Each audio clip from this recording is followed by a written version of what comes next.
Ibihe byiza mwebwe mwese mudukurikiye muri ahantu henshi hatandukanye, tubifurije amahoro y'Imana kugira ngo Imana ikomeze ijye mu byanyu byose, mu mishinga yanyu, mu byo mukora byose, Imana ibane namwe.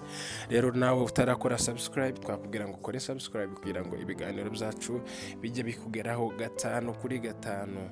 Rero uyu munsi twabavuze ngo reka tubagenere amagambo kandi meza agira ati: uri umunyamugisha, uri umunyamahirwe niba ikintu cya mbere ukibona mama wawe aguhamagara akubaza uri hehe, akubaza yanamenya uko umeze. Uri umunyamugisha, ujye umenya ko ufite umugisha mwinshi. Uri umunyamugisha mu gihe ubona byibuze call ya papa wawe cyangwa se your dad, umubyeyi wawe akubaza se umeze gute, uri hehe. Ufite umugisha my friend, ufite umugisha mwinshi mu gihe ukirisivinga call ya mama wawe, mu gihe ukirisivinga call ya papa wawe anakubaza basi uko umeze. My friend, ujye umenya ko ufite umugisha. Ikintu cyacu cya kabiri, uri umunyamugisha mu gihe ukibona abavandimwe bawe, your siblings texting you, banakubwira nonsense, banakubwira ibidafite akamaro, ni nka ko bakuburaga, mukina nabo, muburaga, muterana za jokes. Ufite umunyamugisha wowe ukibona izo message, izo texting. If your siblings texting you by telling you nonsense, that is a blessing. Ujye umenya ko ufite umugisha mwinshi cyane. Ijambo ryacu rikurikiye, niba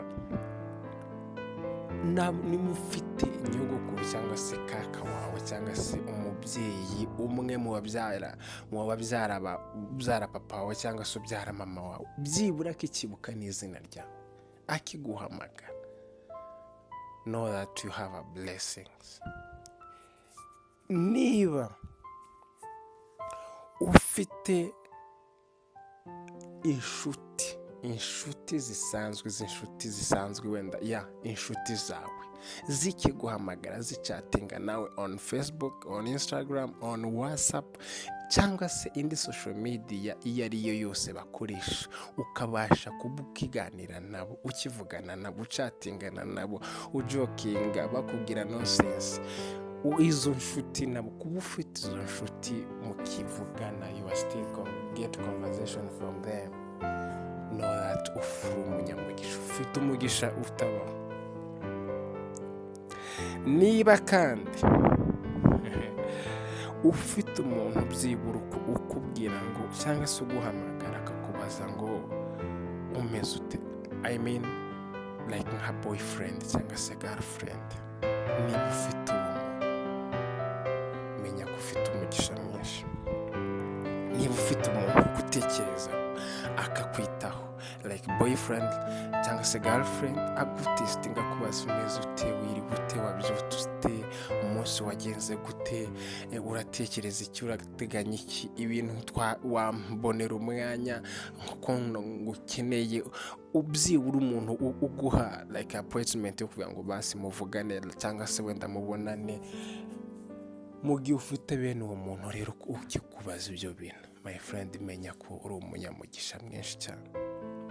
Niba ijambo ryacu tugana ku musozo, niba ufite umuntu ukigusengera, ubwira umuntu ati wansengeye mfite ikibazo runaka, if you have someone who is praying for you, know that is a very very very amazing blessing you have. Niba ufite umuntu niba ari umubyeyi wawe ubwira ati mama unsengere, papa unsengere, cyangwa se umuvandimwe wawe unsengere, cyangwa inshuti yawe unsengere, cyangwa umuntu uwo ari we wese uzi ngo ajya gusengera, akubwira ati Imana umurinde, Imana ubane nawe, akajya imbere y'Imana, akakugira imbere y'Imana akajya gusengera, jya umenya ko ufite umugisha utabaho. Sinzi uko nabikubwira. Basi ujye utahura ko umenya ko uri umunyamugisha. Umunsi rero, umunsi utazabona ibyo bintu, uzibuke uzaha agaciro abantu bose. Mu gihe rero niba utabafite nuko wihangane tuguhaye pole, ariko mu gihe ubifite hari igihe uzicara ukabyibuka ukavuga ati uzi uko nari meze gutya, uzi uko nari mfite gutya. Rero ubu nyine ubimenye, cyangwa se ubu nyine utegere kino kiganiro. Menya rero guha isomo ry'uyu munsi, menya rero guha agaciro abantu, those people who around you. Baha agaciro, biteho abo bantu. Niba uzi ko rero ukibafite muri ubu buzima sofa ubu tuvugana, menya bubahe cyane, ubahe agaciro, kuko ni abantu b'ingenzi. Maybe ubu nyine ushobora kutabisobanukirwa, ariko ejo mu gihe wabisobanukiwe uzabyicuza cyangwa se uzabyifuza. Ariko ubu nyine mu gihe ubasobanukiwe, menya kubafata neza, menya kubaha agaciro, menya uburyo bitwaraho neza, kuko ni abantu benshi kandi b'agaciro ku buzima bwawe. Turagushimiye rero wowe wabanye natwe muri iki kiganiro cyacu. Kora subscribe wowe utarayikora. Amagambo nk'aya meza, inama nziza, advice nk'izi zizajya zikugeraho, kugira ngo we never know, kuko ibintu pe ni iby'agaciro. Bizagufasha, bizagutuma uhindura ibitekerezo byawe, umenye kubana n'abandi, umenye ko uzajya witwara mu gihe uri kumwe n'abandi, cyangwa se umenye agaciro k'umuntu uri around you, yaba inshuti, yaba umubyeyi, yaba umuvukana. Bizagufasha cyane uburyo uzajya ubitwaraho neza, kuko